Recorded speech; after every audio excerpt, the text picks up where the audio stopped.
Bienvenidos a Más allá del Firewall, el podcast donde exploraremos los confines del ciberespacio y nos aventuraremos a los rincones más remotos de la tecnología. En cada episodio nos adentraremos en los misterios que residen tras las barreras digitales que nos protegen, descubriendo las historias y los personajes que dan forma al vasto universo de la ciberseguridad.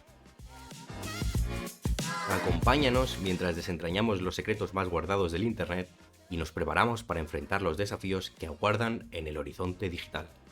Con análisis profundos, entrevistas a expertos y discusiones enriquecedoras, te invitamos a cruzar el umbral y descubrir lo que yace más allá del firewall.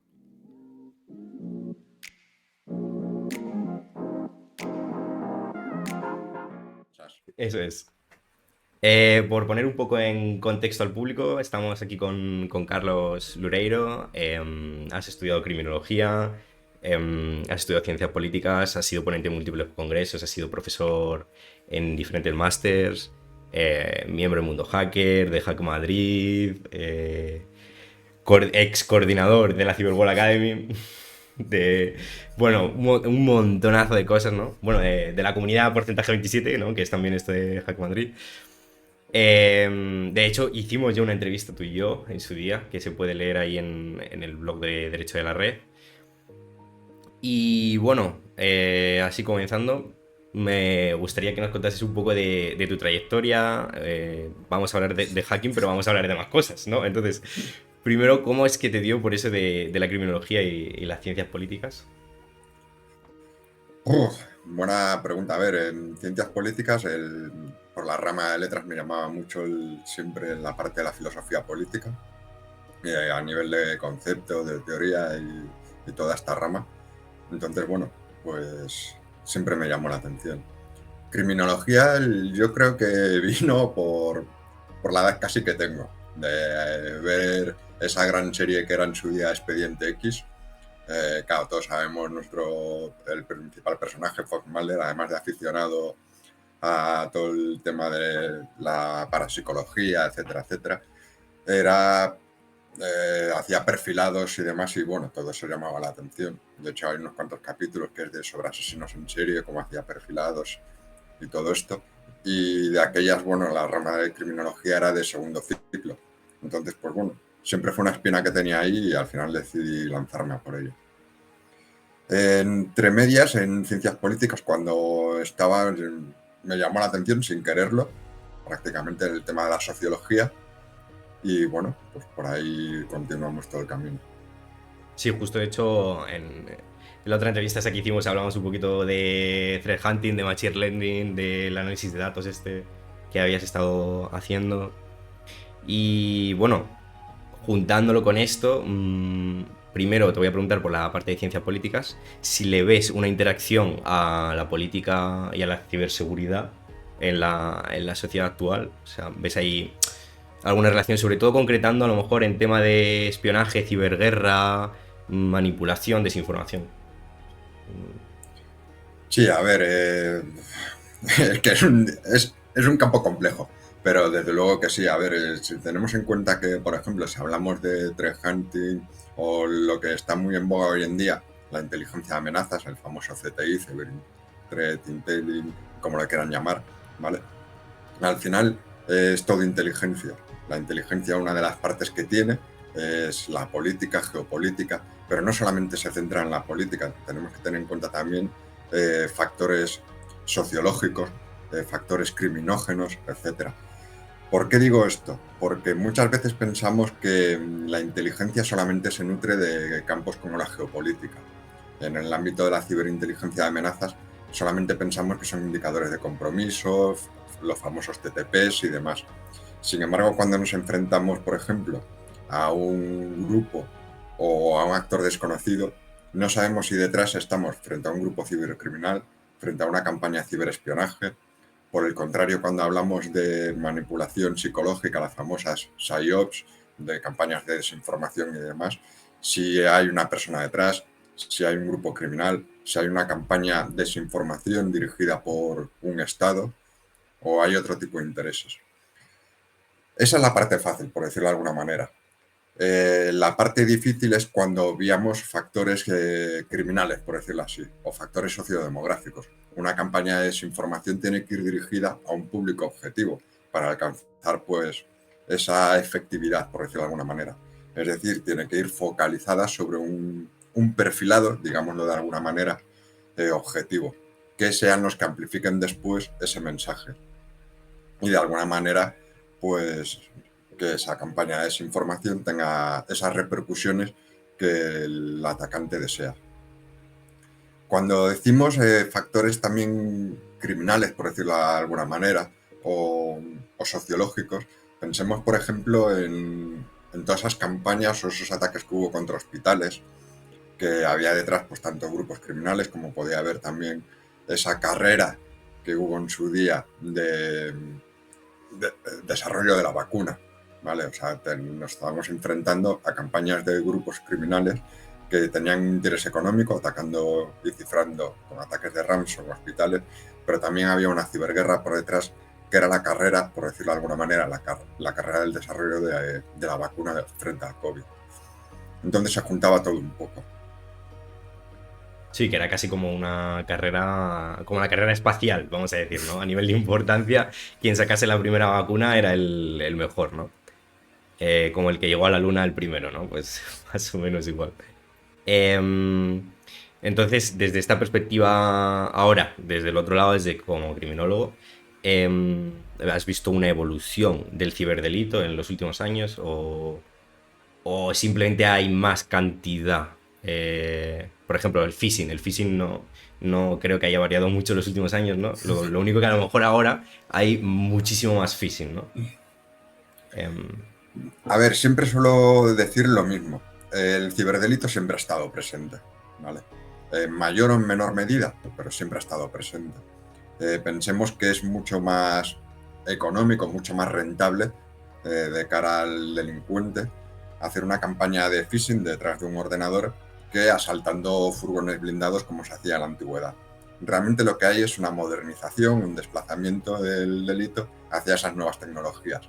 ¿Por qué? Por la rentabilidad, porque tiene un mayor alcance, incluso porque los beneficios que obtienen de cometer un determinado ciberdelito, digámoslo así, son mayores que realizando un delito físico.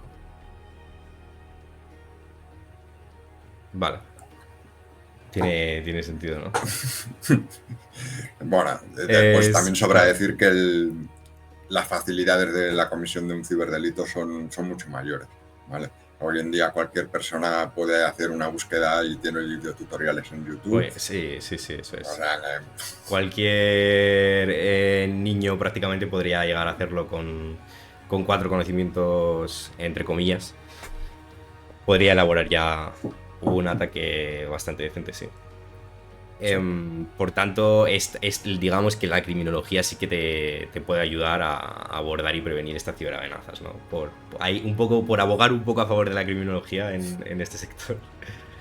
A ver, la criminología es una rama más, ¿vale? Además me da mucha pena porque la criminología debería ser y lo es, lo que pasa es que en España no se tiene en cuenta, debería nutrir la parte de inteligencia. No se puede entender una inteligencia, una ciberinteligencia, que también está muy en boga hablar hoy en día de ella, sin una rama criminológica. Pero tampoco se debe tener en cuenta una inteligencia que no tenga en cuenta factores sociodemográficos, factores políticos y demás.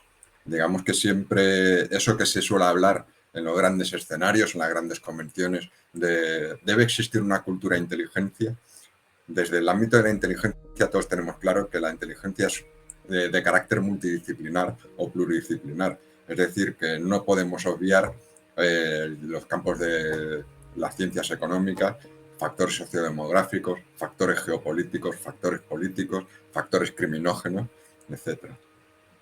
Sí, justo de hecho, de ahí nace este proyecto, ¿no? De hacer comunidad, de englobar todo tipo de ideas, de pensamientos, ya sea de criminología, sea de incluso de, yo qué sé, de psicología o de lo que pueda venir, porque como tú dices, yo lo veo importante también y sobre todo el hecho ese de hacer comunidad y Y es que no sé cómo... Has dicho una palabra que ha sido perfecta, macho, pero es que no me acuerdo ahora mismo. Cultura de inteligencia, Eso, al cultura e final. inteligencia, eso es esa cultura, que no me salía. El conocimiento nos hará libres. Que al final es el Eso lema que es. podemos poner en Hack Madrid y que yo creo que es el lema que todas las grandes comunidades de hacking han tenido desde sus orígenes, realmente. Sí, o por lo menos así debería ser, en nuestra opinión, vaya. Bueno, vamos ahora a hablar un poco de... Ya hemos relacionado esta parte de formación. Me gustaría ahora que tú dieras un pequeño consejo a las futuras generaciones. Porque yo a ti, desde aquí, te percibo, ¿no? De lo que conozco, te considero una persona muy persistente, te considero comprometido y te considero tenaz, ¿no? En el sentido de... a veces hay que ser cabezón en el buen sentido y si me tengo que pegar 15 horas con una máquina porque no soy capaz de hacer que funcione, al final hago que funcione, ¿no? O si tengo que repetir 15 veces el código lo voy a repetir. Y a mí eso me ha parecido importante y no sé si tienes algún tipo de consejo para gente que quiera iniciarse o que crea que no tiene habilidades técnicas. ¿Qué destacarías? O sea, no vamos a irnos a estudiate 15 másteres, vamos a hacer no sé qué, sino a qué cualidades debería tener como persona, vaya. Uf, es una pregunta un poco difícil, pero lo primero siempre digo lo mismo. Técnico empieza siendo nadie, ¿sabes? O sea, nadie nace siendo técnico. Al final es cuestión de, como tú decías, ser un poco cabezota y ir paso a paso. Y yo creo que el principal problema que tiene la generación de hoy en día es, y lo podemos enlazar con otros temas, es la inmediatez del resultado, ¿vale? Muchas veces nos encontramos con jóvenes que quieren empezar en este mundillo y tal, y lo podemos ver también si hacemos una búsqueda rápida de aprende hacking en YouTube. Yo creo que hay una pelea de a ver en cuántos minutos puedes aprender hacking por gente.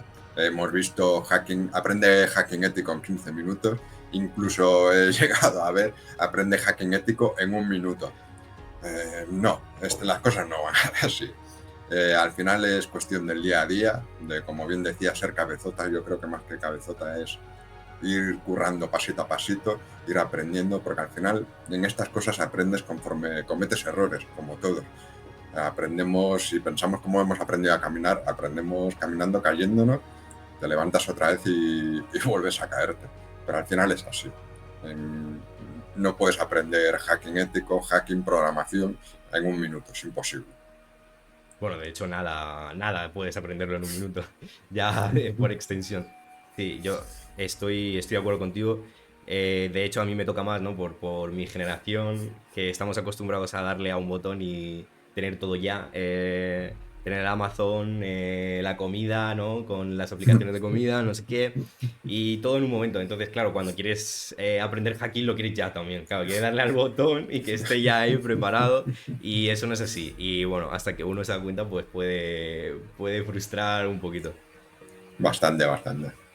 Y justo vamos a enlazarlo con la parte de programación, que ha estado ahí muy bien traído. Y quería saber cómo empezaste tú en esta parte de programación, porque claro, hemos visto criminología, hemos visto ciencia política y ahora vemos programación. Esto es un poco... Hay muchos saltos, ¿no? Bueno, la verdad es que sí, pero a ver, soy de esa generación que al final empezamos sin internet, llegaron los primeros ordenadores caseros, por decirlo así, las primeras videoconsolas. Entonces, bueno, pues si recuerdas las primeras páginas de la Micromanía, de esos famosos chats, hoy en día es casi te bajas esto, lo instalas en el videojuego y ya tienes tu chat. No, de aquellas tenías que picar páginas y páginas. El tamaño de la Micromanía no era así pequeño, si lo recordáis era bastante grande. Entonces, bueno, piensa que como en todas las publicaciones había ratas. Entonces, pues al final, cuando picabas toda esa inmensidad de código y no funcionaba, tenías que pensar, pues a lo mejor puede haber una rata. Poco a poco vas aprendiendo eso. Y después, bueno, al final, como siempre digo, el ser humano nació siendo simio. Lo que nos evolucionó del simio fue aprender a manejar herramientas, cuando no teníamos la herramienta, fabricarla. O sea, al final, la función hace el órgano. Bueno, más bien la necesidad crea la herramienta y la herramienta es la que te permite seguir evolucionando, por decirlo así, como persona. la programación no deja de ser más pues una herramienta al final que tienes a tu disposición para desarrollar las cosas que necesites. Un buen programador al final utiliza esa herramienta que es la programación para afrontar un problema y llegar a resolverlo. O sea que tiene sentido unir la ciberseguridad con programación completamente. Entonces, yo es que lo veo un camino indispensable. Al Es final la ciberseguridad tienes un campo técnico, es un universo directamente el tema de la ciberseguridad. Por ejemplo, si te quieres dedicar al reversing, necesitas conocer hombre, sí o sí sí la o sí programación. hay.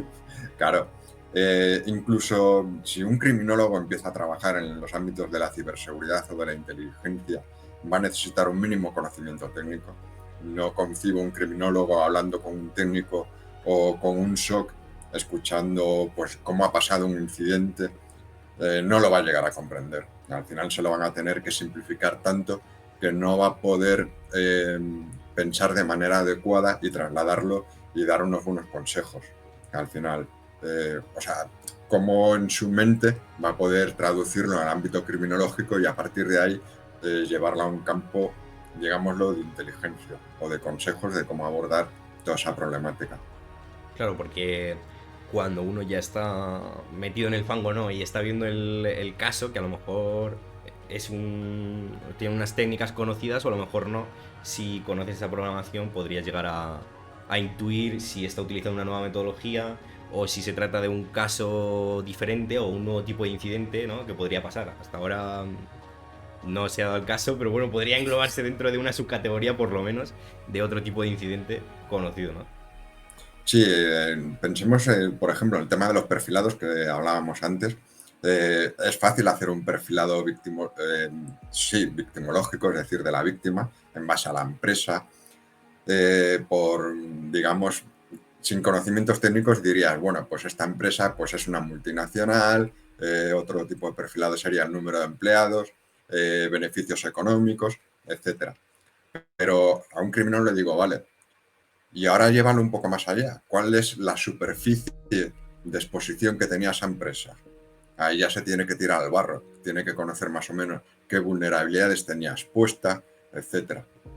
Y si lo llevamos ahora al otro tipo de perfilado, que es el del atacante, no solamente tiene que conocer cuáles son los TTPs y demás, sino esas herramientas que ha utilizado el atacante para llevar a cabo su objetivo, qué tipo de conocimientos, qué tipo de habilidades necesita conocer, porque muchas veces estamos catalogando un perfilado alto cuando realmente se han utilizado pues scripts automatizados que el conocimiento realmente no es alto, digamos que es medio bajo, por decirlo de alguna manera. Muchas veces implica compra de credenciales en el mercado negro, realmente no estás atacando porque ya tienes un acceso inmediato, es el famoso caso de los IABs, los Internal Access Brokers, que venden credenciales para que otros accedan a esas redes internas y hagan la maldad que quieran hacer. Con lo cual, bueno, pues no están realmente explotando, no han hecho una fase de reconocimiento, digamos así, de esa víctima, con lo cual, bueno, pues el conocimiento que necesitan ya se reduce bastante. Sí, ya sería más sencillo. Aunque claro, si eso te lo junto con una fase de reconocimiento, ya te podrían llegar a hacer ahí un destrozo bastante interesante probablemente. Cuando haces un perfilado del atacante, Eso si el es. atacante ha llevado a cabo todas las fases, por decirlo así, de toda la cadena de ataque, que podríamos decir, pues se supone que tiene un conocimiento más amplio, que ha invertido mucho más tiempo. Ahora, si yo soy un atacante que accedo a tu red porque he comprado credenciales, me ha ahorrado un montón de, me ha ahorrado un montón de conocimiento, por decirlo de alguna manera, o me ha ahorrado un montón de esas fases de ataque. Me ha ahorrado la fase de reconocimiento, la fase de intrusión, incluso la fase de persistencia dentro de tu red. A la persona a la que le he vendido la credencial con la que yo he logrado ese acceso, ya va a estar dentro de la red, ya ha logrado una persistencia. Lo único que necesitaría, por ejemplo, para una campaña de ransom, es hacer una fase de reconocimiento, es filtrar la información y cifrar. Ya me dirás qué tipo de conocimientos se pueden presuponer del atacante de ransom, mucho menor que el que ha llegado a comprometer y a obtener esas credenciales con esa persistencia.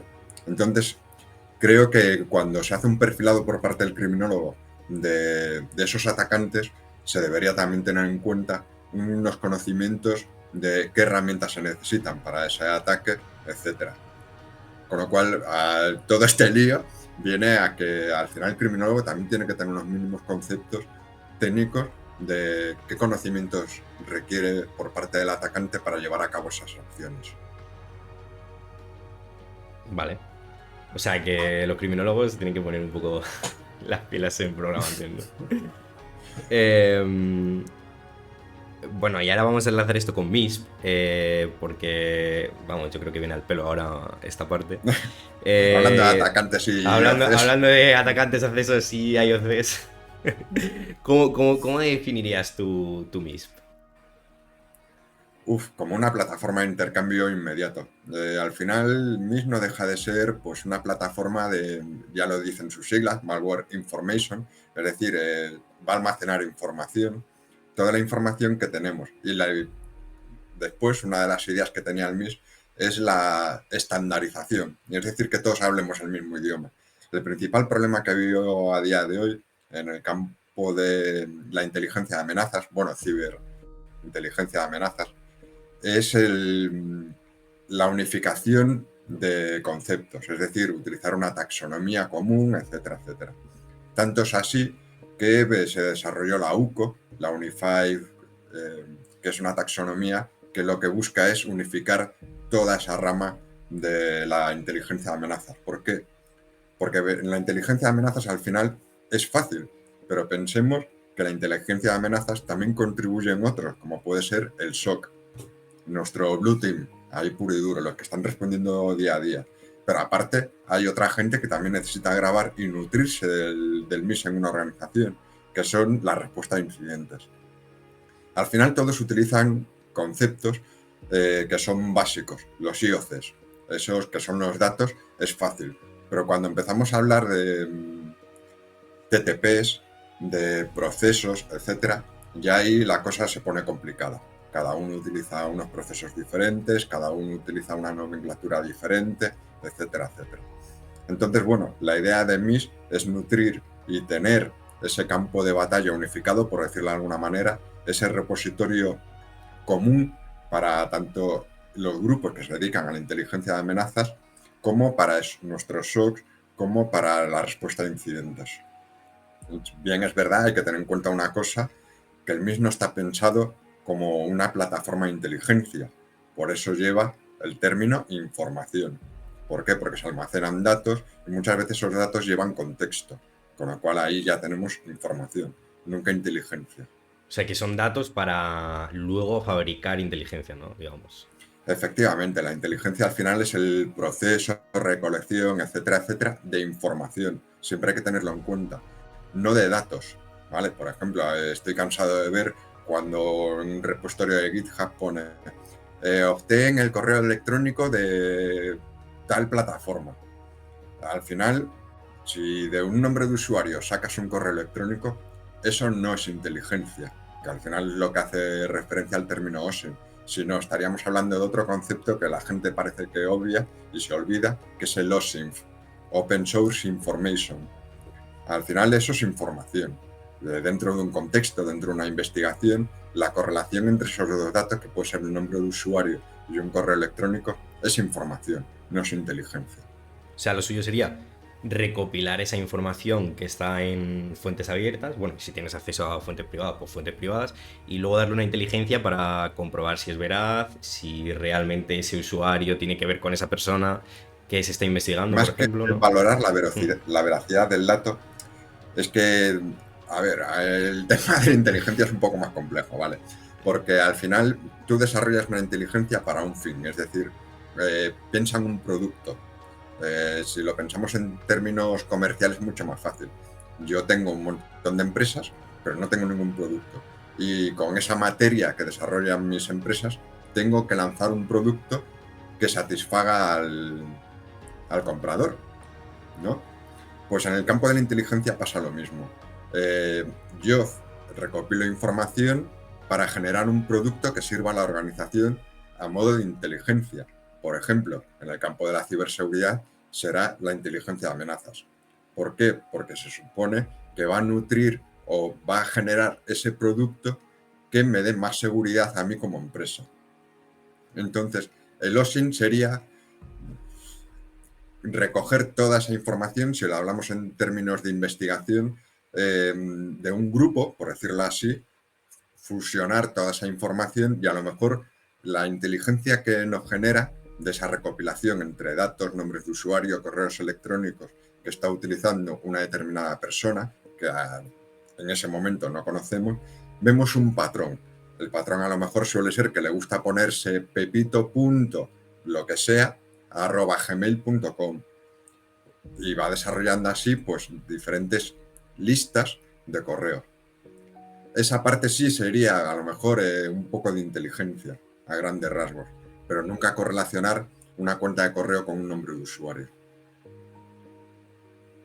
Vale. O sea que, bueno, o sea, tendríamos por un lado el OSINT y por otro lado el OSINT, que a veces se confunde y podemos llegar a creer que estamos haciendo OSINT cuando realmente estamos haciendo una primera fase de simple recolección de información, ¿no?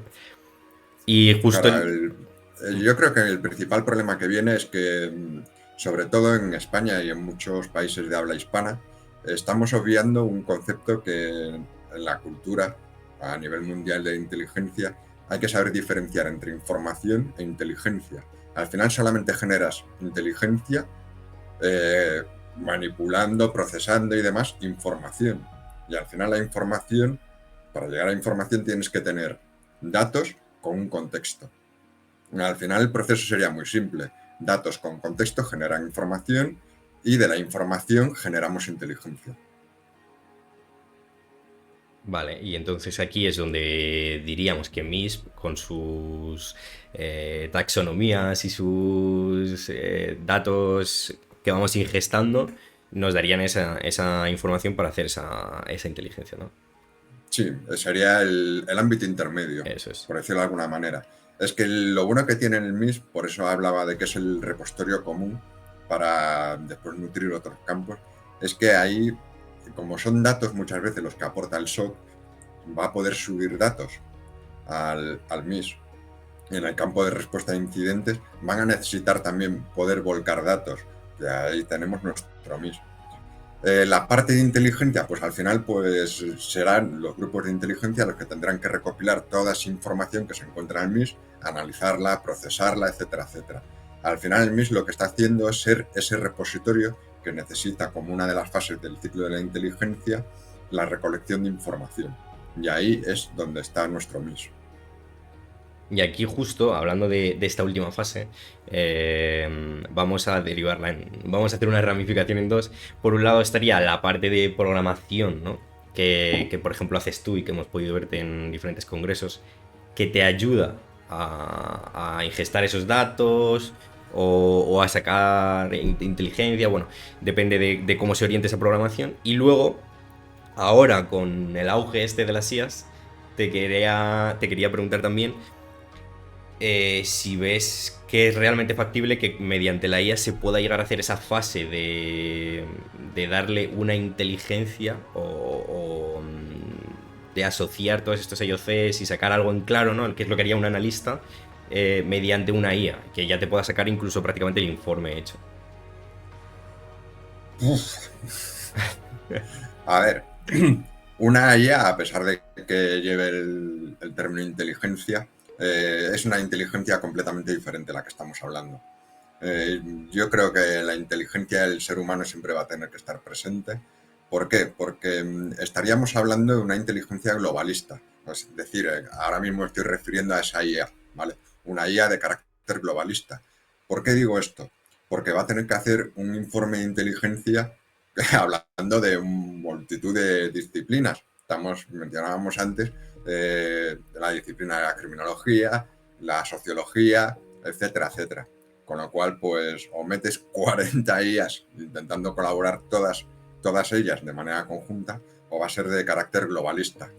Si hablamos de una IA globalista, todos tenemos un gran ejemplo que es Skynet. Al final estamos hablando de Skynet, de las famosas inteligencias que también nos proponía Isaac Asimov, etcétera.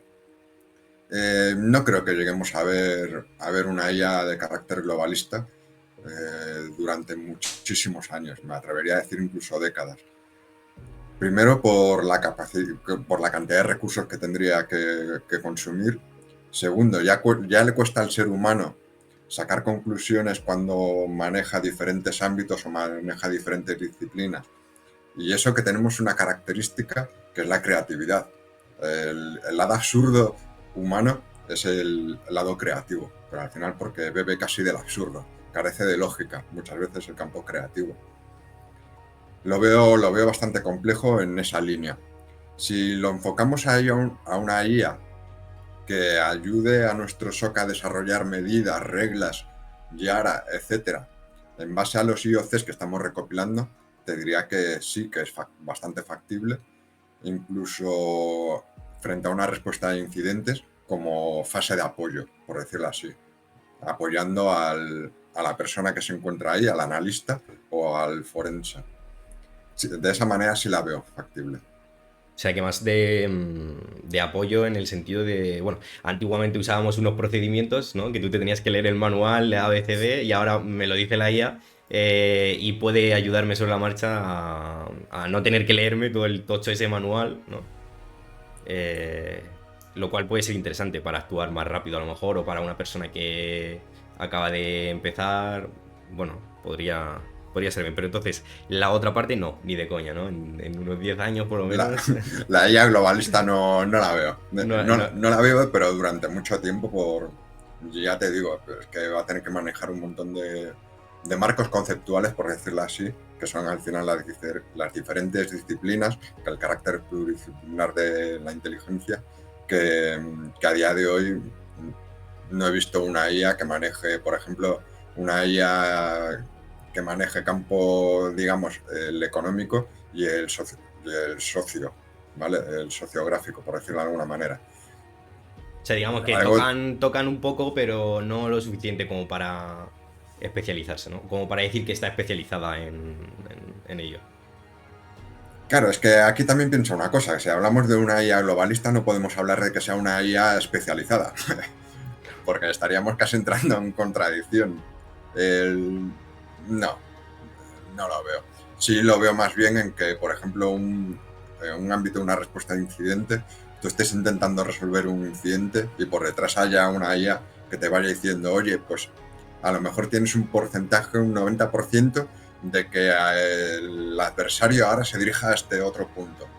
Te vaya dando diferentes escenarios, por decirlo así. Cuando decía de apoyo, te vaya planteando los diferentes escenarios probables a los que se vaya a dirigir nuestro adversario. Sí, o sea, ya no sería esa parte que comentaba yo, de que te ayude en el procedimiento, sino también incluso en la predicción, en la capacidad de predicción que puede tener con la información que tiene, saber qué podría pasar después.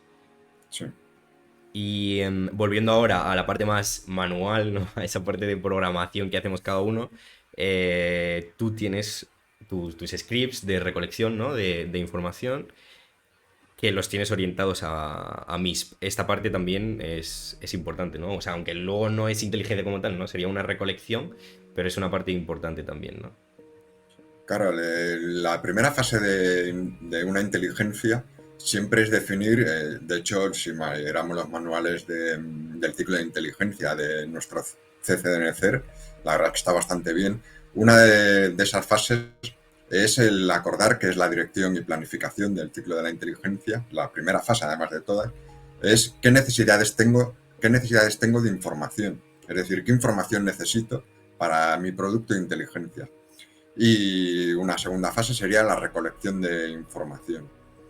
Pues estaría ahí enfocado. Lo primero que tienes que definir es qué tipo de información necesitas o qué tipo de datos también necesitas para después generar información que nutra a nuestra recolección de información.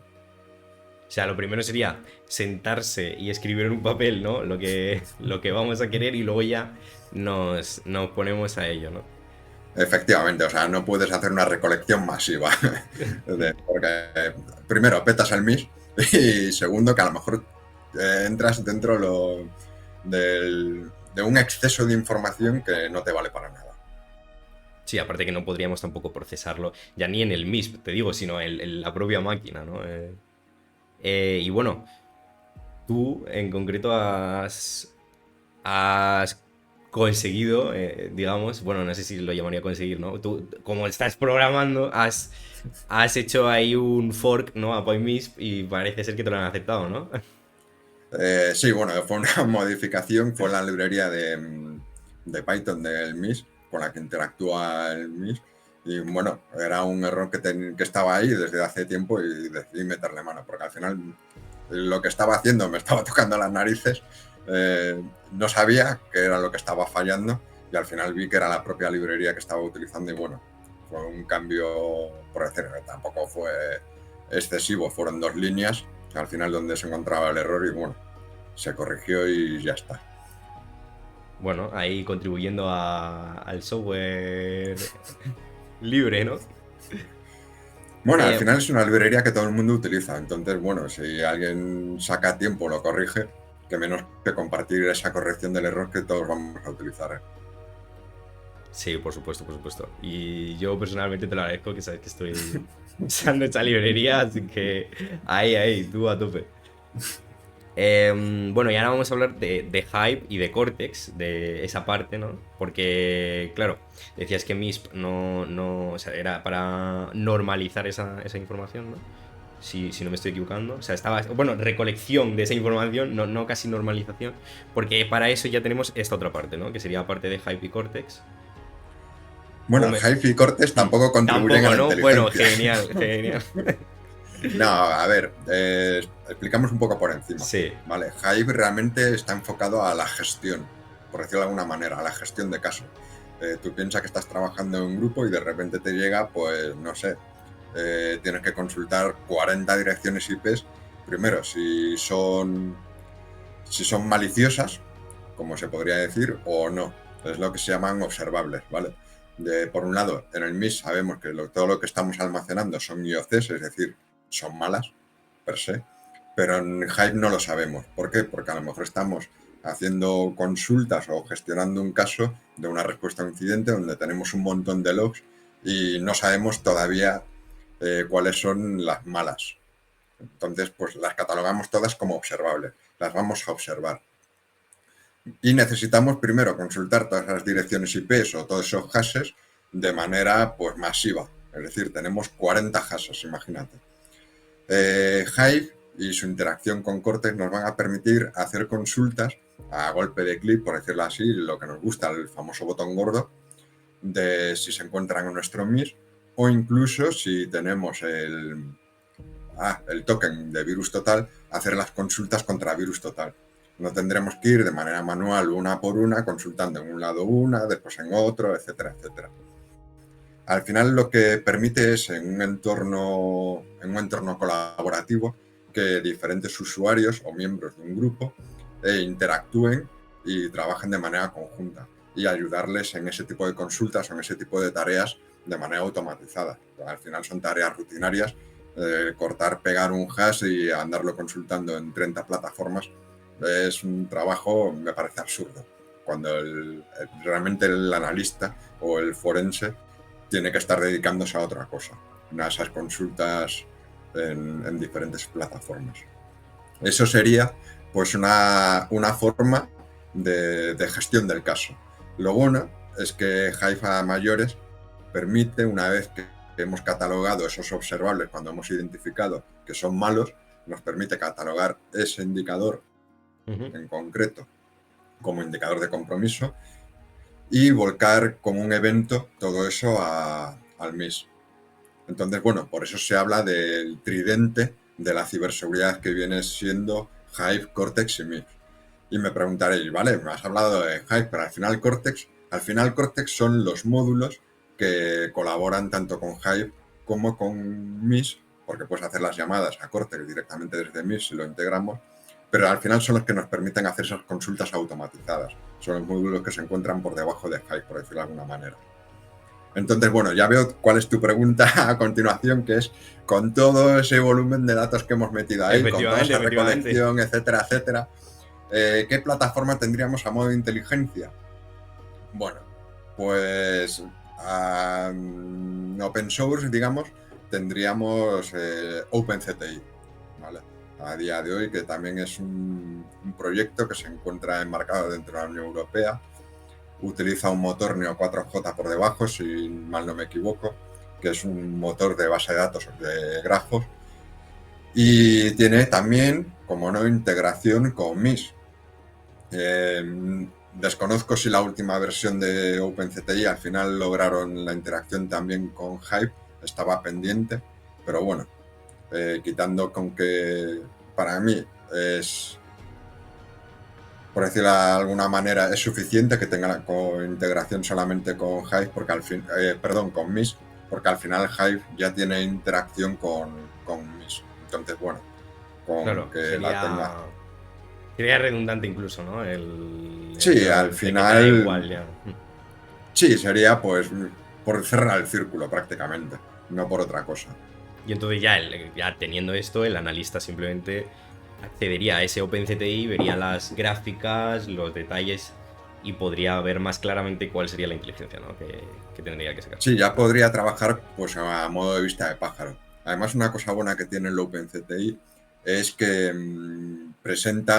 tiene integración con Malpedia, etcétera, etcétera, con lo cual, bueno, eh, te ahorra el conocerte, porque después esa es otra. Antes hablamos de temas de conceptos, unificación de taxonomías y demás, pero ahora, si nos vamos a nombres de APTs, ya lo flipamos, porque tenemos CrowdStrike utiliza una nomenclatura, ahora Microsoft utiliza otra, ahora fulanito utiliza otra.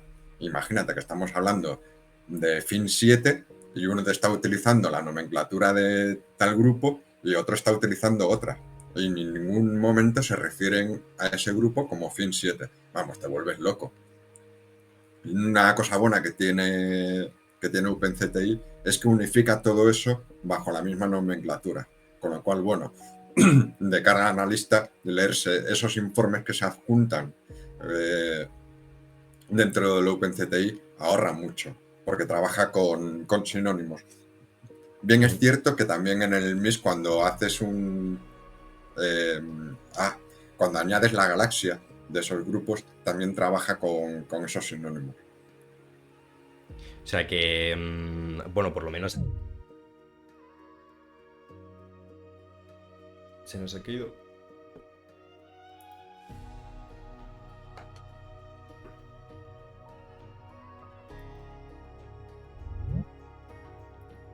Buenas.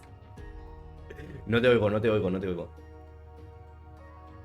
No te oigo, no sé si tú me oyes, ¿no? Ahora, Vale, vale. no hace Bueno, falta no pasa nada. toda regla. Todo esto se va a cortar luego en edición, pero el Jitsi, aquí entre No, tú y no, yo, no, no, bastante. no, no lo cortes, no lo cortes. Ha sido una caída en toda regla, son cosas que pasan con las conexiones a internet y demás. Madre mía. Bueno, es el primer podcast, entonces. Mejor que pase en el primero que pase en el décimo, ¿no? Que ya tendremos más tablas. Y por eso te voy a pedir que vuelvas. Pero bueno, ya No, no te eso preocupes, luego, eso luego. no te preocupes, ya incorporaremos en las futuras un paracaídas para estas caídas y ya está. Miraremos, sí, porque además, bueno, ya has visto que era una historia aquí conectar los dos equipos y demás. Vamos a ir cerrando, si te parece. Y ahora te voy a pedir algo más de reflexión, ¿no? De finalización. Mirando hacia el futuro, aunque ya hemos hablado un poco del futuro, y sería qué tendencias o desafíos crees que se van a poder anticipar, ¿no? en esto de la inteligencia. De aquí De la a inteligencia. unos años, sí. Eso es sacar la bola de Sí, pero completamente, pero si tuviéramos que imaginar, ¿no? Ponte como si fueras Asimov o algo así. a ver, a corto plazo hay una problemática muy grande con el tema de los deepfakes, ¿vale? Ya lo estamos viendo a día de hoy, cómo se generan pues, en esto del conflicto Palestina-Israel cómo se han generado incluso fotografías manipuladas por IA, pero tanto por un bando como por otro. Ahora mismo no me estoy metiendo en qué bando usa qué, sino lo vamos a llevar al día a día. Eso es un ejemplo, pero el principal problema que estamos viendo es que incluso nuestros jóvenes, incluso menores de edad, ya están haciendo uso de IAs, de deepface, con temas de desnudos y demás. Es una problemática a corto plazo, pero brutal. Brutal porque no estamos dando un ejemplo de cómo hacer buen uso de las tecnologías. Al final la tecnología está ahí para lo bueno y para lo malo. Y al final quien define el uso que se le da a una IA, incluso, bueno, estamos poniendo por ejemplo una IA, pero a cualquier ámbito de la tecnología va a ser la persona que se encuentra haciendo uso de ella. Sí, Yo justo creo antes. que hay una labor de concienciación de, señores, esta es la tecnología que hay que empezar no a regularla, porque al final es muy fácil regularla, prohibir las cosas y demás, sino a dar ejemplo de usos. Sí, justo antes de hacer la llamada, estaba mirando ahí en Twitter y me ha aparecido, pues eso, un comentario de alguien que hacía referencia a un perfil falso, bueno, a un perfil creado por IA, orientado a pornografía, ¿no? Y entonces, no, esos fallos que a lo mejor pueden generar en las manos, que la IA en las fotos de las imágenes de las manos y tal, tiene a veces fallos, no se veían y entonces el perfil tenía muchos seguidores y se pensaban que era una persona real, ¿no? Y que incluso se iba a orientar eso a abrir un OnlyFans y no sé qué. Entonces, bueno, pues va un poco en la línea también de lo que tú estabas comentando allá. Claro, pero es que, a ver, ese es un caso. También estamos viendo casos de IAs que suplantan a personas, el famoso caso del CISO y demás. Es que al final son modelos que cualquiera se puede bajar, no hace falta ni entrenarlos. Vamos a tener una problemática muy, muy grande, no solamente de cara a nuestros jóvenes, por el uso que le estén dando, sino también por el campo delictivo, por decirlo de alguna manera. ¿Y alguna cosa que se te ocurra que podamos hacer para mitigarlo o no caer en ello o identificarlo o alguna cosa similar? Al final el sentido común, al final el tema de las tecnologías siempre es sentido común, los famosos mensajes incluso de papá, he perdido el móvil, este es mi nuevo teléfono que me acaban de dejar, mándame. No nos cuesta nada verificar la llamada. Es decir, vale, pues he recibido este mensaje, pero por si acaso voy a llamar a mi hijo al teléfono a ver si es verdad. Un poquito de sentido común. Si tengo sospechas de que el SMS que me llega no pudiera ser del banco y demás, accedamos simplemente a la plataforma, no por medio del enlace que nos acaban de dar. Hay un montón de bancos a día de hoy que tienen su app para cualquier tipo de dispositivo móvil, con lo cual, pues bueno, por medios seguros accedemos, medios confiables, medios que ya conocemos del día a día y evitemos pues esos mensajes que nos llegan a pesar de que tengamos la sospecha o no de que puedan ser del banco. Al final, sentido común.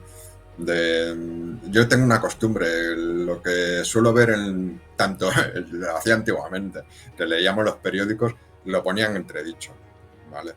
Al final, Sí, o vas a cuando, comprobar otras fuentes, ¿no? A ver qué dicen los otros o a ver qué...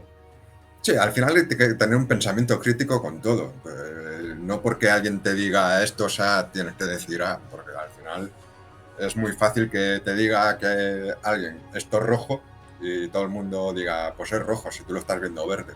De hecho, es un ejemplo que se ha puesto y rula por redes sociales, un caso de un aula que antes de que llegue uno de los alumnos le dice al resto de la clase, vais a decir que esta hoja está en blanco. Y se ve claramente que no está en blanco y demás. Y claro, como la presión de grupo, si toda la clase dice que eso está en blanco, cuando no está en blanco, pues yo también lo voy a decir. No, hay que perder el miedo a decir lo que se piensa.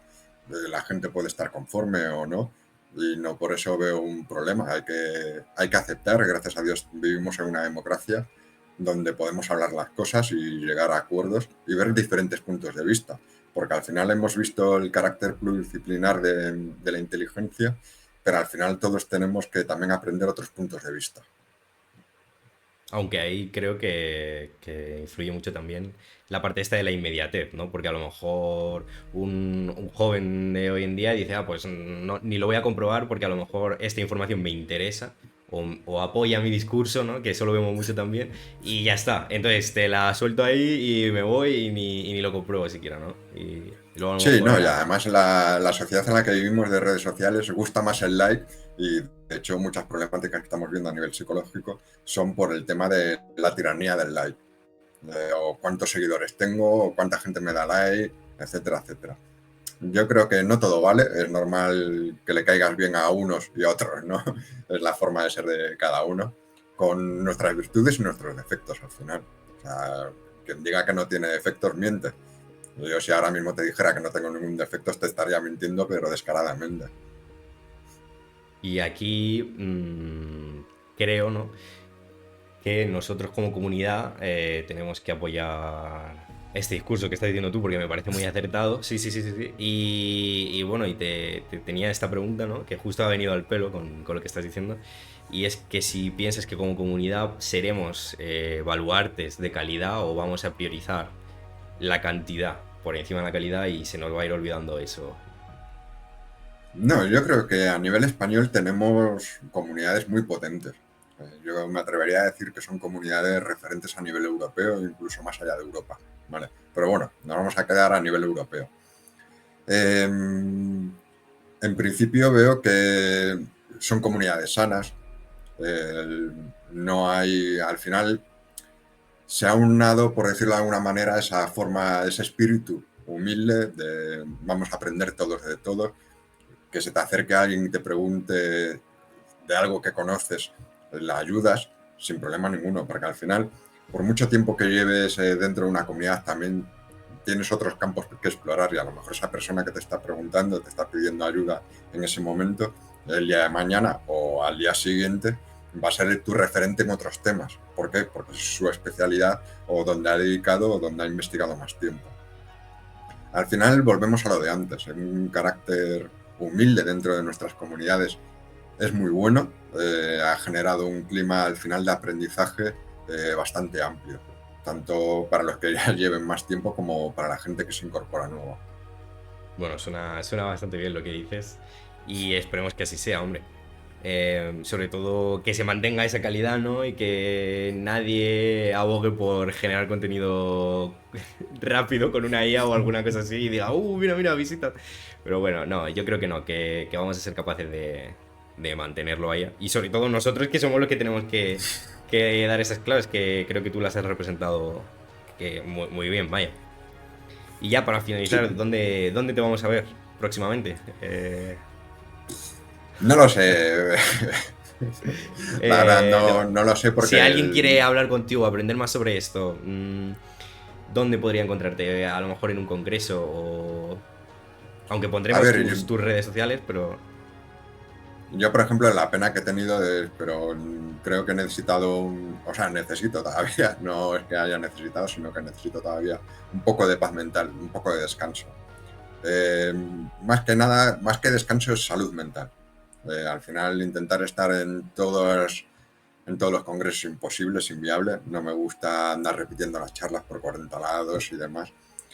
Y lo único que siento es, por ejemplo, con mi comunidad, hace poco se ha celebrado el World Party, no he podido estar, lo siento en el alma, pero bueno, están grandes como Daniel Meri, Fall, un montón de gente ahí respaldando y siguiendo, porque al final una comunidad no es una persona y ellos lo están demostrando muy bien, que es una comunidad muy amplia, muy sana, muy abierta, siguen trabajando día a día y, pero bueno, me gusta estar con ellos y demás.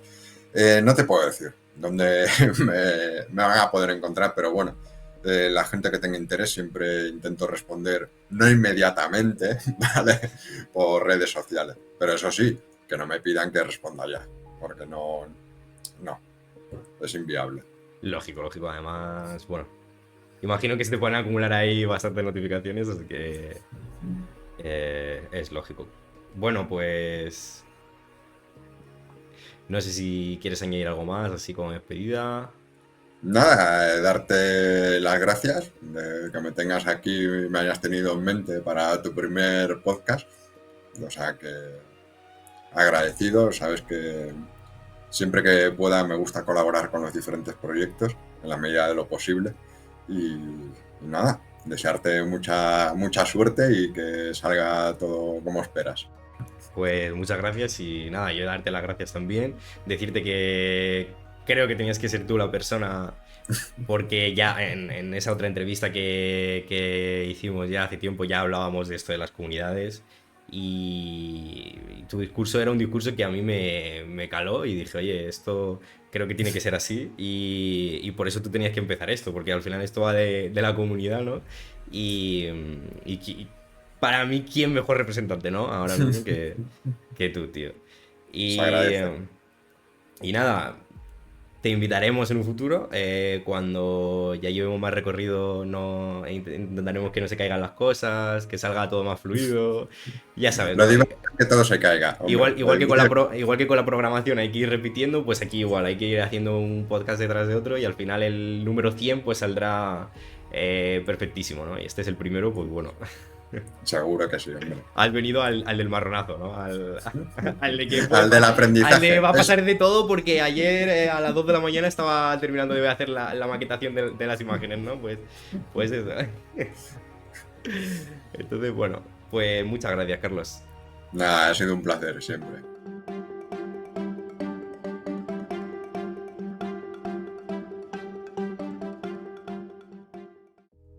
Y ahora vamos con el otro culpable, de que esto esté sucediendo, ¿no? Que está a los mandos de la edición y a los mandos de las noticias de tecnología y de los videojuegos y que estuvo también ahí editando las cosas hasta las 2 de la mañana. Javier Contos, en redes sociales con todos. Muy buenas, Javier. Hola, muy buenas. ¿Qué pasa? ¿Qué tal estás? ¿Qué tal estás? Bueno, aquí sufriendo el debacle de no dormir. De no dormir por el anuncio de Fortnite, dices. Posiblemente. El nuevo anuncio A la de espera. Fortnite que retomaría la primera temporada de. O sea, el primer mapa de la primera temporada de Fortnite. Y bueno, ha Bueno, causado concretamente el bastante capítulo 1, revuelo, sí. ¿no? Es del capítulo 1. Eso Entonces, es. se han Sí, justo como filtrado. comentas, Ujú. este viernes, día 4 de noviembre, sale la nueva temporada, se podría decir, de Fortnite, que No, vamos a el día volver 3, al capítulo. el día 3. Ah, bueno, cierto, es Claro, claro, el día el 3. viernes es 3, sí. Esto se está grabando, es cierto, cierto. Problemas de edición. Pues como comentabas tú, sí, cierto, es el día 3. El día 3, Fortnite va a sacar una nueva temporada, la cual va a ser una especie de mini temporada que va a durar solo un mes, hasta el 2 de diciembre, en la cual vamos a volver de alguna forma al capítulo 1 mediante una máquina del tiempo que tiene un personaje dentro del juego ahora mismo. Y o sea, y Y va a bueno, durar. pues toda la comunidad está volviéndose loca por ello, sí. Y solo va a durar un mes. O sea, podríamos aventurar, que a lo mejor el siguiente mes va a ir de otra temporada o. Sí, sí, sí, en un principio, a no ser que sea otra cosa, está claro que a partir del 2 de diciembre, que en un principio habrá un evento final, como nos tenía acostumbrados Fortnite antiguamente, porque llevamos bastantes temporadas sin que lo haya, pasaremos ya a la siguiente temporada y como tal ya un siguiente capítulo, que será el capítulo 5, dado que Fortnite tiene separación por capítulos cada X temporadas. O sea Y que de no es. momento esta sigue estando dentro del capítulo 4, que es el actual, esta nueva temporada, o mini temporada, por así decirlo. O sea, no se acabaría, sino que tuvimos que seguirá. Solo que ahora vuelven atrás en el tiempo, ¿no? Sí, eso es como que quieren salir del paso de alguna forma para poder dar una continuidad dentro de su lore. Supongamos que será por eso. Y bueno, también principalmente porque están perdiendo bastantes jugadores y bueno, pues es una buena forma de retomarlos y luego volver a lo grande con un nuevo capítulo y seguramente con una nueva versión del Unreal Engine, que es lo que suelen tener acostumbrados a la gente, que cada vez que están cambiando capítulos hacen renovación del motor. Bien, ahora mismo creo que es el 5.2 y no sé si se atreverán a sacar algo más respecto a eso en el capítulo 5. Al igual que hay un montón de rumores, tales como que están pensando en montar un mundo abierto dentro de Fortnite. No sé si sería un modo de juego o sería directamente el propio Battle Eso Royale. sería interesante, sí. Que sería, supongo que la idea es que sea rollo un MMO, todos los jugadores jugando en un modo en el cual la idea no es matarse, sino hacer misiones y cosas. Porque más allá de eso, solo tienen el modo de salvar al mundo, Como si que fuera, eso te iba a decir, como si fuera como ya sabes, campaña a lo son mejor, pero misiones. claro. Sí, sí, pero al final eso son misiones como tal y vas en mapas cerrados, las haces y terminas. Esto, la idea sería un mundo abierto a lo grande, aprovechando toda la tecnología de Unreal Engine para sacar el máximo provecho, vaya. Pero al final eso son filtraciones, más bien rumores que todavía no se sabe a qué puerto llegarán.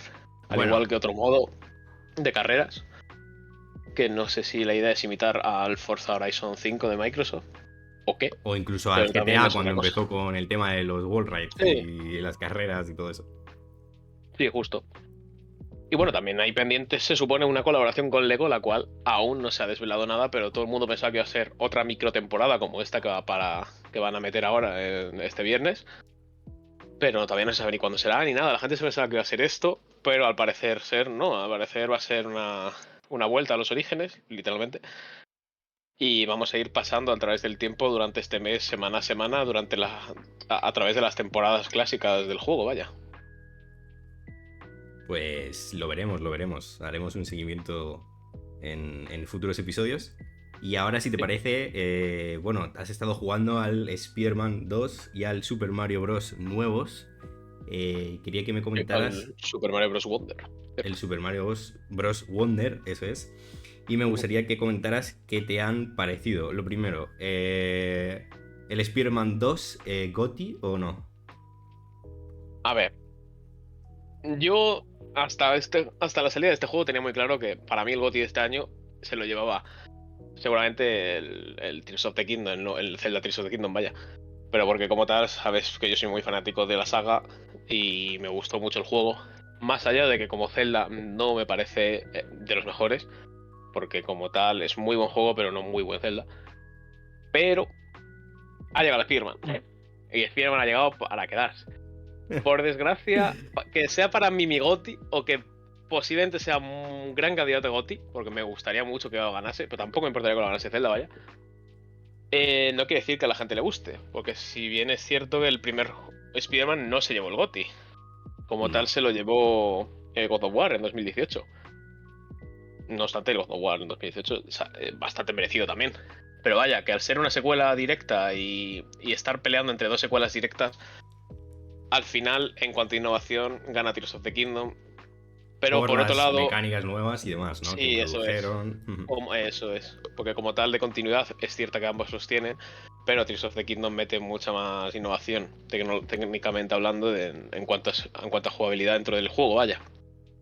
Si bien es Y cierto, la historia de este juego es buenísima, la del Tears of the Kingdom, bueno, es muy buena, pero volvemos al problema que tenían con la narrativa del anterior juego. Sigue siendo la misma narrativa, lenta y, y que no da la sensación de que la estás viviendo, vaya, porque sin hacer mucho hincapié y no llevar más allá en el spoiler ni nada, viene a ser la misma que la anterior, mediante cinemáticas y un poco más allá de eso no hay. La historia es muy buena, eso sí, pero no es la misma la historia que la narrativa. Y en cambio ya, el claro. Spider-Man es una locura. La historia puede ser normal o buena, depende del gusto, pero la narrativa, la forma que te lo cuentan y cómo lo vives es una pasada, O la verdad. sea, es más inmersivo, por así Eso es. decirlo. Y eso Sony Y nos tiene muy bien acostumbrados, ciertamente, porque suelen hacer lo que comúnmente los llamamos pelijuegos, pero porque es cierto. O sea, Sony al final, más allá de hacer videojuegos, también hace muchas películas, saben cómo cinematográficamente hacer cosas y se nota bastante, porque le meten mucho hincapié más a eso que a la jugabilidad en muchos estudios de los que tiene. Por suerte, Insomniac no es de sus estudios y tiene muy buena jugabilidad. El Spider-Man se juega muy muy bien y tiene muchísimas opciones de accesibilidad, la cual se agradece mucho, la verdad. ¿ya has visto alguna mecánica nueva, alguna mejoría? O incluso visualmente, como a eso que me comentabas de los cambios de FPS, por ejemplo, con los Y trajes. Ujú. lo que habíamos comentado tú y yo previamente es eso, lo que como decías de los FPS. Al final,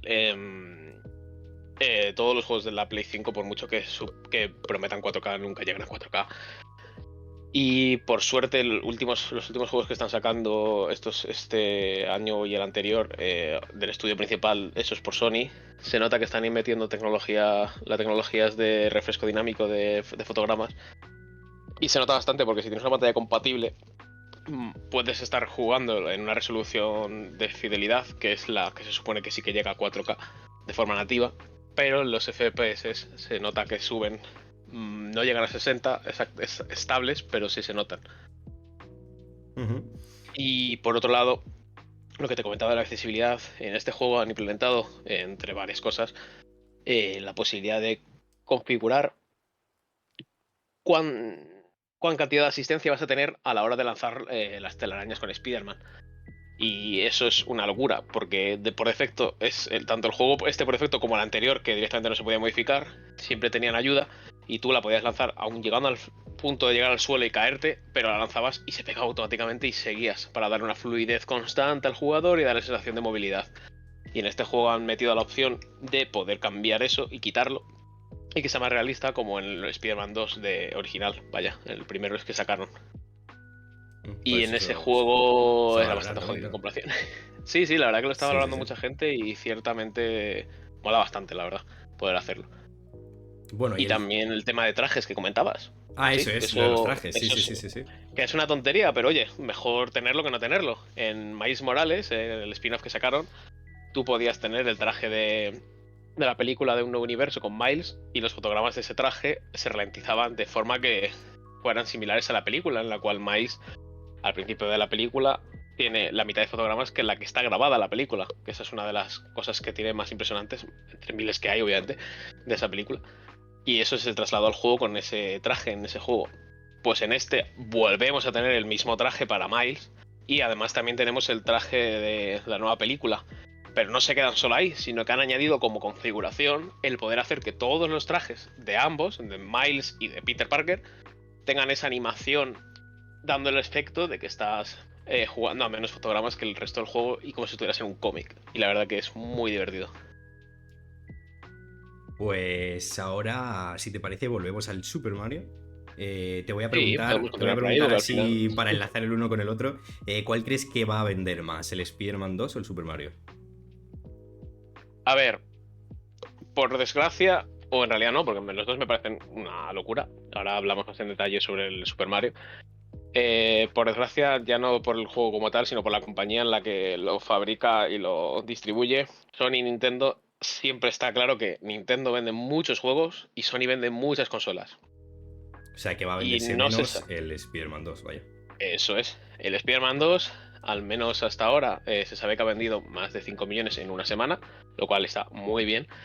Pero lo mismo llega Super Mario y nos dice que ha vendido 10 millones en el fin de semana. No, creo que todavía no hay datos oficiales sobre las ventas porque Nintendo suele ser más precavido con ello.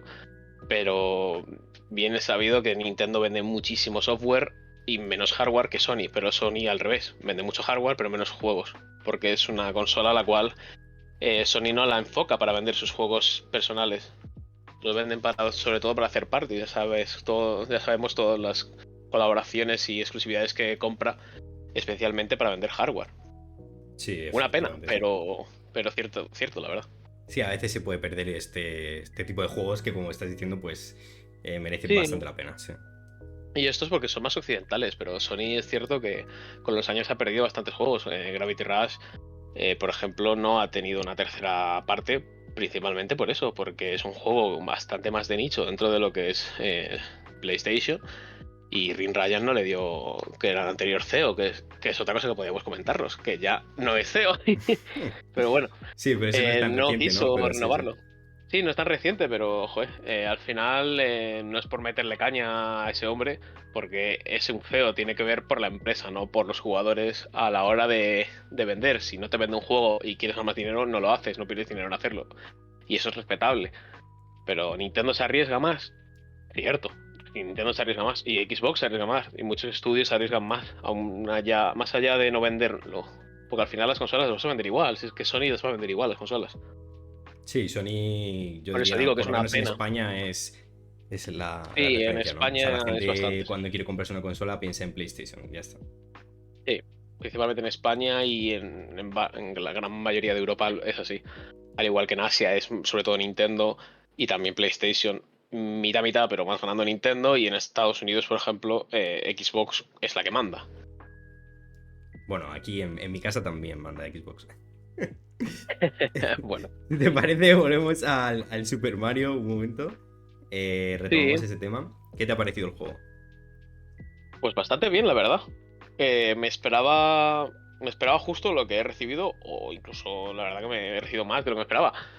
Me he encontrado con un juego que no me ha supuesto un aburrimiento a la larga, que me solía pasar mucho con la saga New Super Mario, que por suerte ya la han dejado atrás y han propuesto algo totalmente innovador.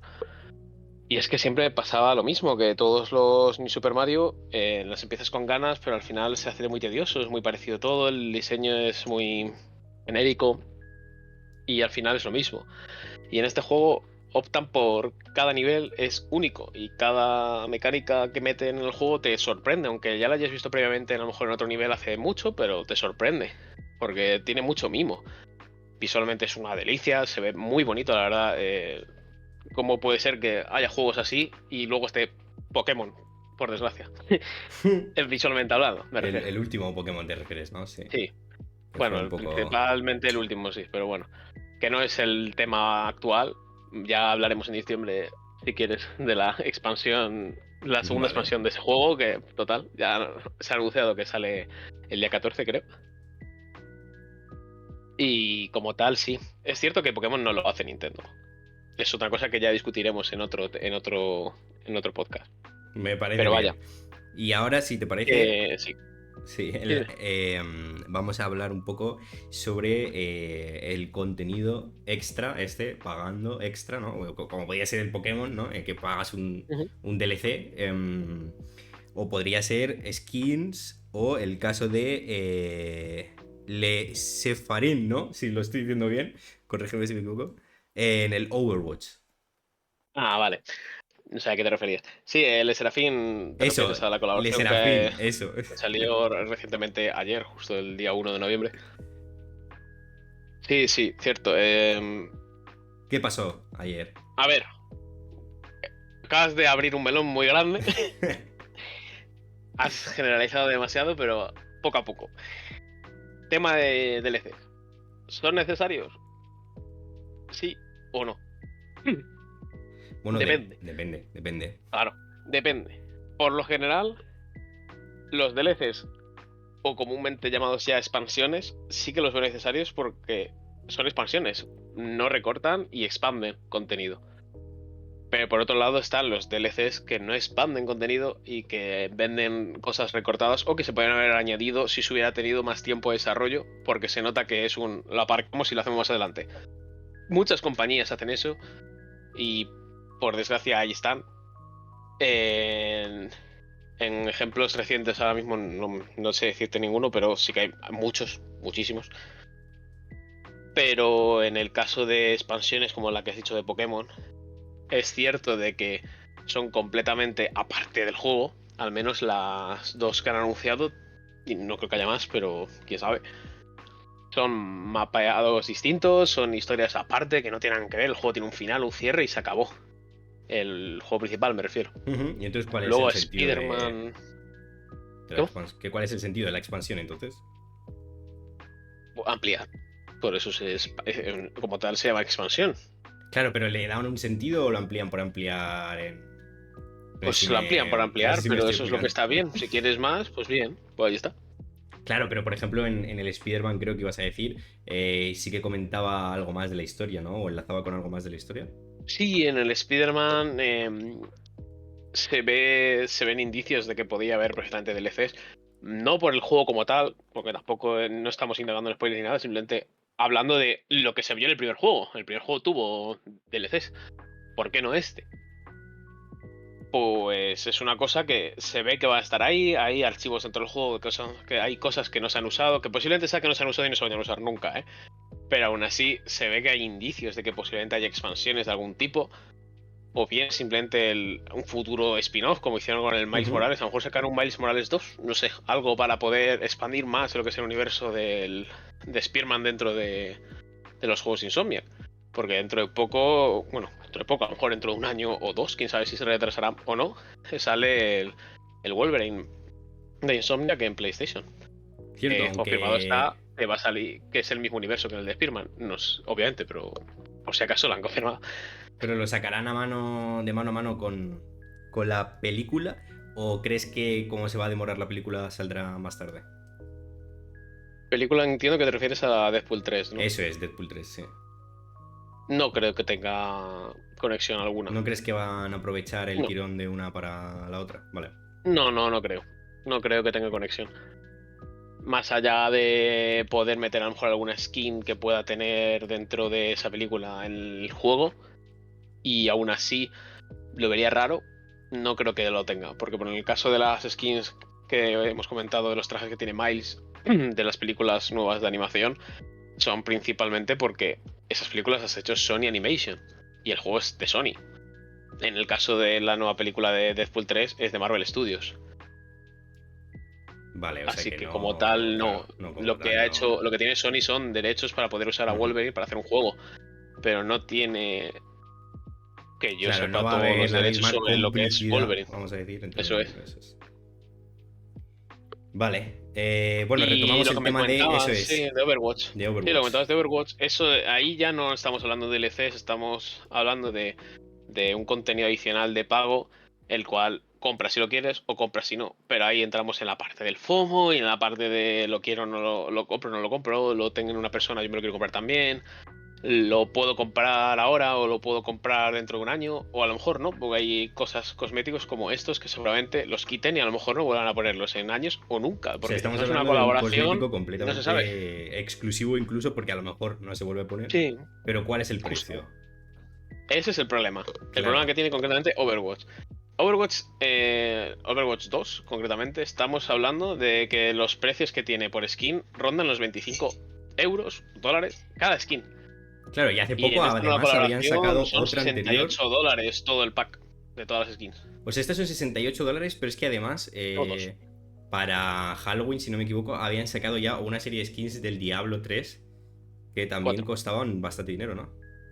Sí, Diablo 4. Eso del Diablo Las 4, que te perdón. refieres son, sí.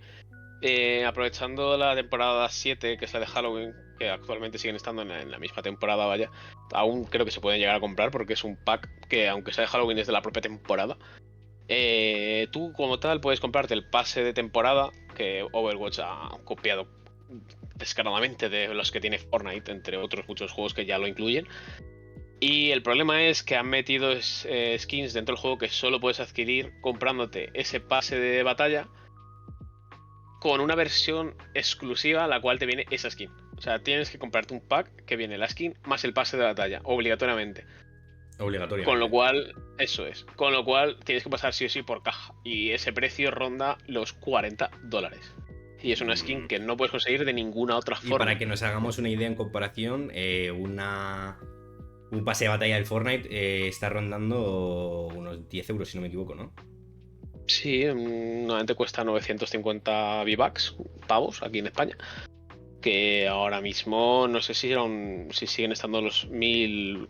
Comprar 1000 monedas dentro del juego son 7,99 o 6,99, así que no llega ni a 10 euros. No llegan Posiblemente. ni a 10 euros y No. además, Pero eso es solo el si... pase, es que ese es el problema, que si tú Claro. puedes comprarte la skin por separado, que aún así son caras, porque ya hemos hablado que las skins en Overwatch rondan los 25 dólares por skin. Pero el problema es que tienes que comprarte la skin más el pase. Es obligatorio. No puedes tener solo la skin. Yo quiero solo la skin, pues te aguantas, te compras el pase también. Ese es el problema. Que más allá de eso, sí, de verdad que los precios de las skins en Overwatch es vergonzoso. O sea, Yo que no se sé está en yendo qué un poco de las momento manos les ha esto parecido buena de idea. los objetos exclusivos o de Se les ha ido la pago mano el extras, precio. Yo creo que le han ido un cero y se ha equivocado. No sé. No sé qué está haciendo Blizzard. Esperemos que esto cambie en un futuro. Ya que, como bien sabe la mayoría, Activision Blizzard King ahora es parte de Microsoft. Y no sé. Activision Blizzard King. Es Sí. un nombre interesante. Bueno, es que son Activision como tal, compró Blizzard hace años y por parte de Activision también compró King, que es los de Candy Crush. Y así que Sí, el videojuegos conjunto de de empresas móviles, vaya. es Sí. todo ese nombre, Sí. que es bastante larguito. Pero vaya, como tal, sí, Blizzard, que incluye Activision y todo eso, A lo ya es parte de mejor. Microsoft. O sea, a lo mejor ahora Parte, pero Microsoft no le gusta eso y les pone algún tope.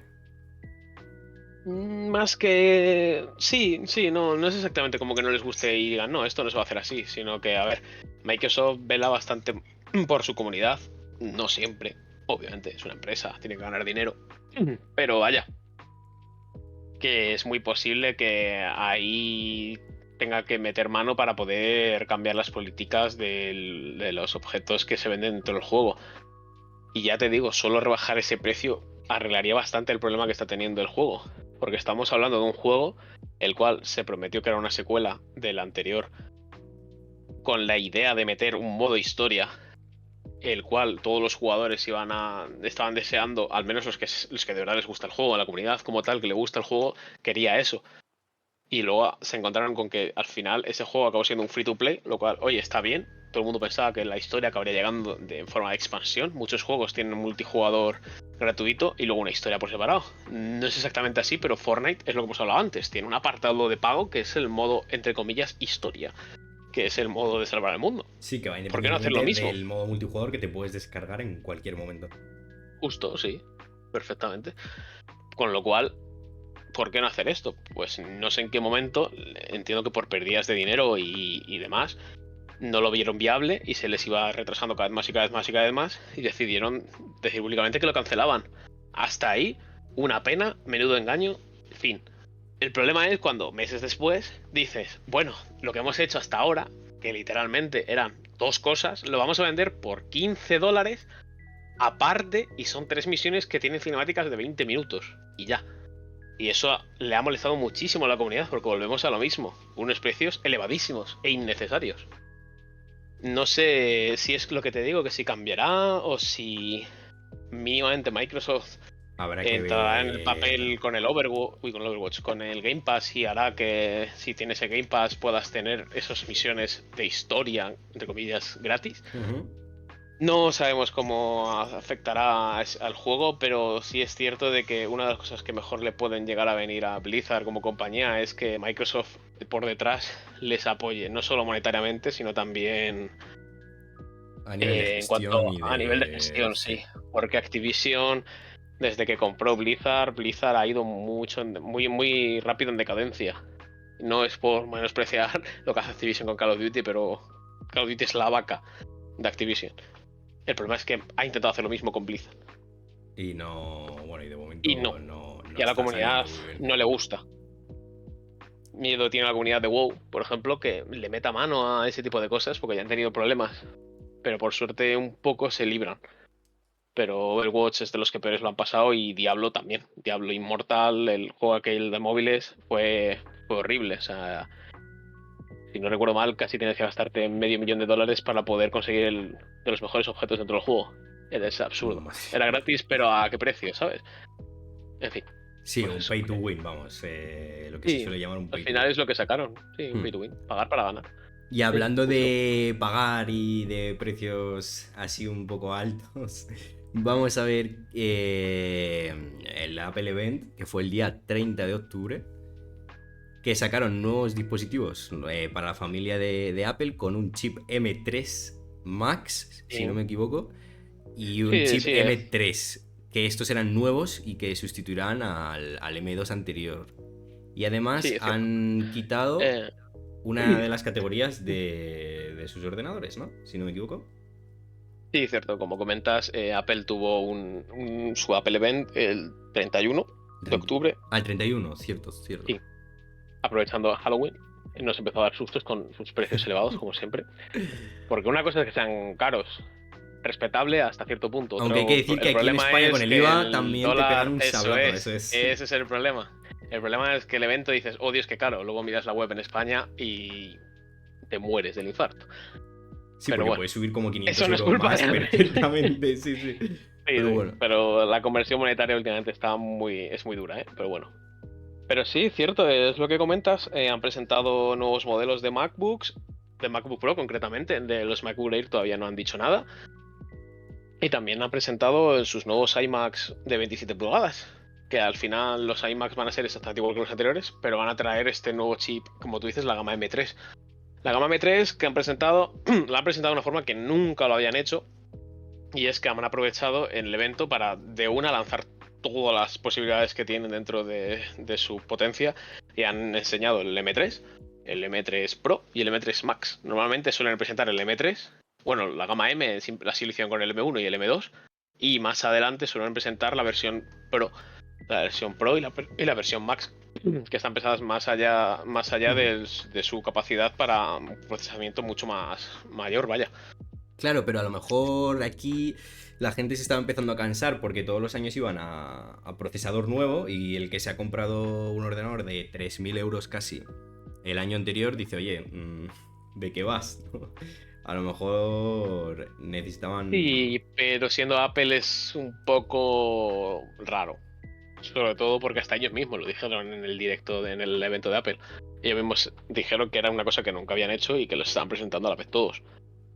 El problema es que presentaron 3 procesadores de Apple, pero no 3 MacBook Pro. Y ahí es donde has comentado tú antes que se han cargado uno. Han presentado el MacBook Pro de 14 pulgadas y el de 16 pulgadas. Pero esta vez no han enseñado ninguno de 13 pulgadas. Y más allá de eso, lo han matado literalmente. Ya no existe dentro de sus tiendas oficiales de Apple.com. O sea, ya no puedes comprar la versión de 13 pulgadas. Comprar ni nada, ¿no? Eso es. Lo puedes comprar, obviamente, en retails como MediaMarkt, BC Componentes, cualquier tipo de tienda de tu barrio. Pero Apple no te lo va a vender. Tú no vas a una Apple Store y le pides uno de 13 pulgadas porque no lo tienen. Ya no lo van a vender. De la gama Pro, de los MacBook de la Pro. Gama MacBook Pro de 13 porque pulgadas. De los Air todavía sí se podría. Sí, el MacBook Air siguen estando los que tienen de resoluciones, no sé si serán de 15, de 12 o de 13 sí, también. Algo pero así, sí. No sé. Entonces, a ver, estamos a la espera de que saquen esos nuevos MacBook Air, si es que los sacan. Y si sí, no... entiendo que el año que viene ya presentarán una versión en la cual el M3 disipa el calor, porque el problema de los MacBook Air es que son mucho más finitos y no disipan el aire que disipan los MacBook Pro. Así que es entendible que aprovechen y saquen todo el rendimiento posible a los MacBook, a los Pro, con el nuevo procesador, y luego ya acaban sacando la versión pequeñita Slim, que para ellos es la Air. Porque si no podría pasar sí como con normal. el iPhone, que si tenía problemas de calentamiento, que si no, que si tal. Sí, en cierto modo el iPhone, entiendo que te refieres al iPhone 15 Pro Max. Sí, al iPhone 15 Pro Max, eso es. Que hasta cierto punto lo han testeado, pero por otro lado, el que sea de titanio completamente y cerrado herméticamente ha supuesto muchos problemas en la mayoría de dispositivos que han vendido. Porque se sobrecalentaban, ¿no? Por este chip. Sí.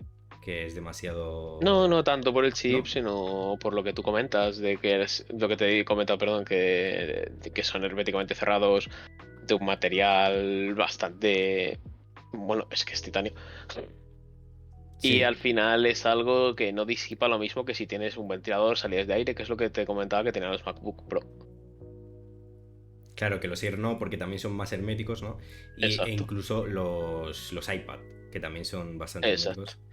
iPad, que de momento cerramos 2023 sin presentar ningún nuevo candidato para sustituir el del año pasado. Eso quería comentar contigo, porque podría ser, o no, que el hecho de no mostrar ningún Air, ningún ordenador Air nuevo, quisiera decir que cuando se presente el nuevo iPad, a lo mejor pudiera hacer las veces de ordenador, ¿no? Si es mucho más potente, a lo mejor ya no tiene sentido tener un Air.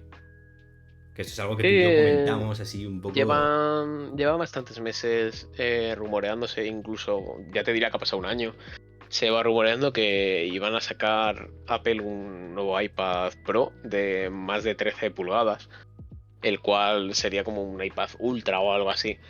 Pero al final es algo que ha pasado un año y no se ha presentado nada, y no creo que de aquí a finales de año vuelvan a hacer otro evento. Ya se esperarán al siguiente y no sé si existirá. Y es lo que tú comentas, que se hayan cargado, por ejemplo, el MacBook Pro de 13 pulgadas, o que no hayan prestado todavía ningún Air. Es posible que aprovechen para dejar de lanzar la gama Air, o directamente no lanzarlas, como te hemos comentado, un M3 con el Air, y aprovechar y sacarlos con iPad. Eso es. Aunque a lo mejor, ahora que estoy cayendo, a lo mejor han tenido problemas de calentamiento también y no han querido sacar nada por si acaso. No lo sabemos. No lo sabemos. Pero por otro lado, lo que comentamos para aquellos que digan que tendrá que ver una cosa con la otra, lleva bastante tiempo rumoreándose y que la gente lo pide a gritos, y es que iPad tenga la posibilidad de tener de forma nativa macOS, que iPadOS sea algo más allá de ser un iOS a lo grande. Que al final toda la compatibilidad que está teniendo Apple de software se nota bastante. Tú ahora mismo han sacado la compatibilidad, por ejemplo, la sacaron ayer o antes de ayer con el Resident Evil 8, que es una de las cosas que vendieron con el iPhone 15 Pro, que ibas a poder correrlo en ese dispositivo. Y cierto, se corre y todo bien, y se han visto que se ve bastante bien. Pero es que no solo sale ahí, también salen todos los iPad M1, M2 y M3 y en los MacBooks. No sé si solo en los Pro, pero en uno de los últimos modelos seguro. Con lo cual, estamos hablando de que están unificando todos los sistemas operativos.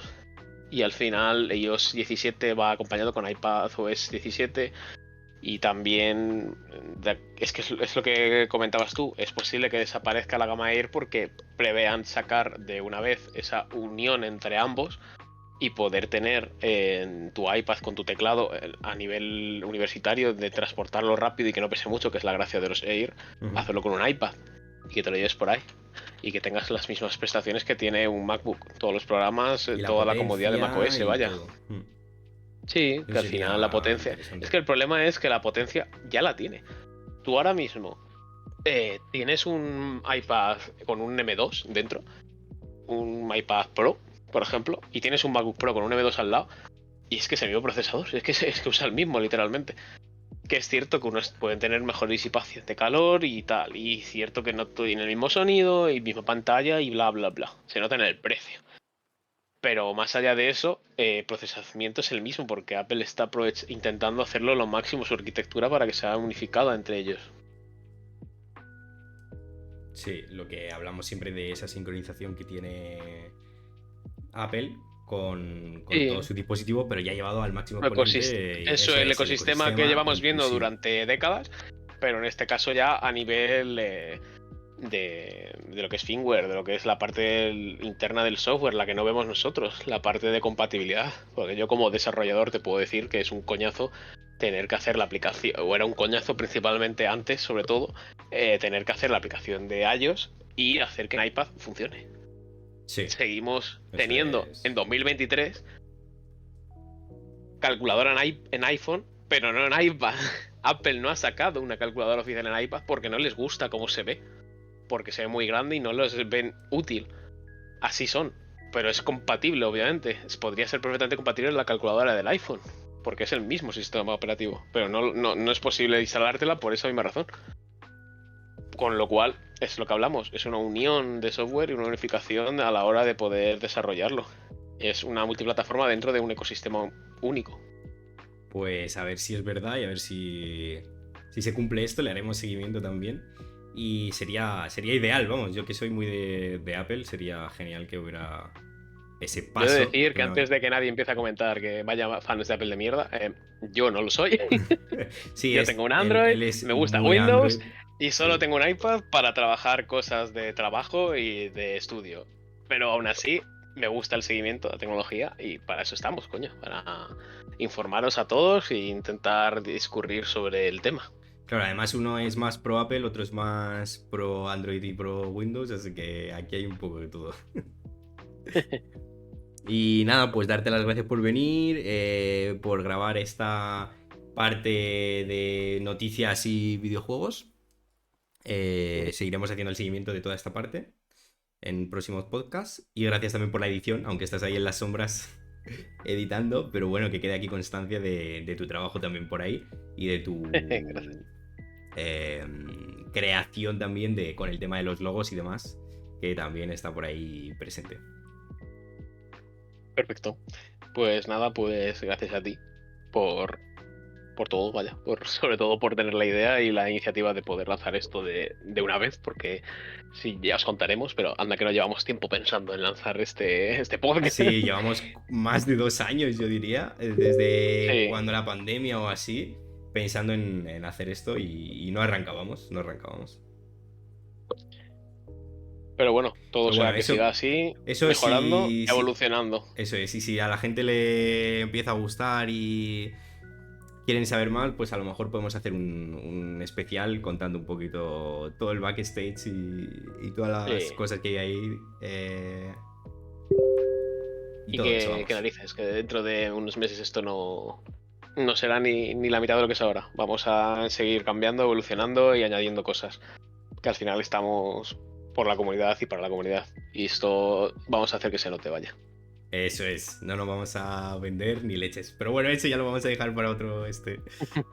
Venga, muchas Venga, un gracias. saludo. Muchas gracias a los oyentes también. Y hasta el próximo episodio. Adiós.